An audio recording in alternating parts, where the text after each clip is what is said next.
लागि हामीले अब भनेको आइएम भनेको त केमा हो मासुमा है त मासुमा कहाँनिर हुन्छ त्यहाँनिर छाम्न पर्यो कहाँको मासुमा हाल्दाखेरि मासुमा मात्रै पर्छ त्यसको लागि हामीले एउटा यहाँनिर छ घाँटीको साइडमा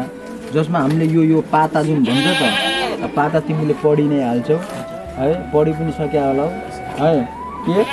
स्केपुला ठिक भनेको छ यो स्केपुला र यो नेकको रिजनको ठ्याक्क यो ग्याप हुन्छ नि यो ग्यापमा हामीले सिरिन्जहरू घुसाउने यो घुसाउँदाखेरि यसरी पेन छोपेर यसरी घुसाए पनि भयो यसरी घुसाए पनि भयो र मासुमा जहिले पनि 90 डिग्री भनेको छ भनेपछि सिधै जानु पर्यो अब यसरी छाला छोपेर यसरी छालाको पट्टीमा मात्र हैन सिधै 90 डिग्री यसरी जानु पर्यो सिधै वापस रोप्ने अनि हल्का यसलाई प्लन्जरलाई यसरी पुल गर्ने तान्ने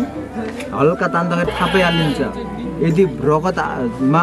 भेनमा गयो भनेपछि रगत सट्ट आइहाल्छ यहाँ अथवा यो पनि इजिली यसरी तान्निन्छ है त्यो अवस्थामा हामीले औषधि नहाल्दिनु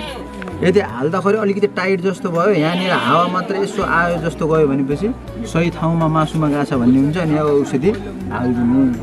र यसरी किन चेक गरे भनेपछि कुनै कुनै औषधि आइबी दिन नमिल्ने किसिमको औषधि हुन्छ त्यो औषधि आइबी गयो भनेपछि त्यहाँ समस्या हुन्छ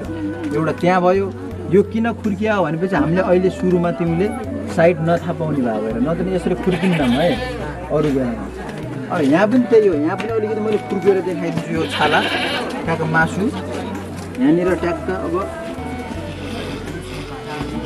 त्यहीनिरको हो है त र सेप भनेको एकदमै हामीले घाँटीकोलाई मानिन्छ है त घाँटीको मासुलाई एकदम सेफ मानिन्छ किन भनेपछि त्यहाँ धेरै नर्भ पनि हुँदैन ब्लड भेसल पनि हुँदैन जसले गर्दाखेरि हामीलाई केही पनि समस्या हुँदैन तर यहाँ हान्दाखेरि कहिलेकाहीँ के हुनसक्छ भनेपछि यहाँ एउटा एकदम सियाटिक नर्भ हुन्छ त्यो नर्भ पर्न जान्छ त्यसमा यदि लायो भनेपछि खोच्चाउने लङ्गडो हुने समस्याहरू देखिन्छ त्यो ड्यामेज भयो नमस्ते मेरो नाम लोकेन छ म 3rd सेमेस्टरको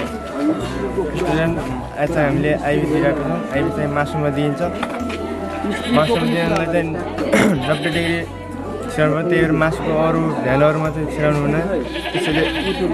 मासुमा मात्र छिराउनु लागि यो स्कापुलाको भागमाथि छिराउनु मासु धेरै हुन्छ त्यही भएर त्यहाँ छिराउन सकिन्छ र पछाडिको लेगको भागमाथि पनि धेरै मासु हुन्छ त्यहाँ हल्का अरू नर्भहरू हुन्छ त्यही भएर त्यसलाई अलि दिँदाखेरि हल्का हसियाको दिनुपर्छ र त्यही भएर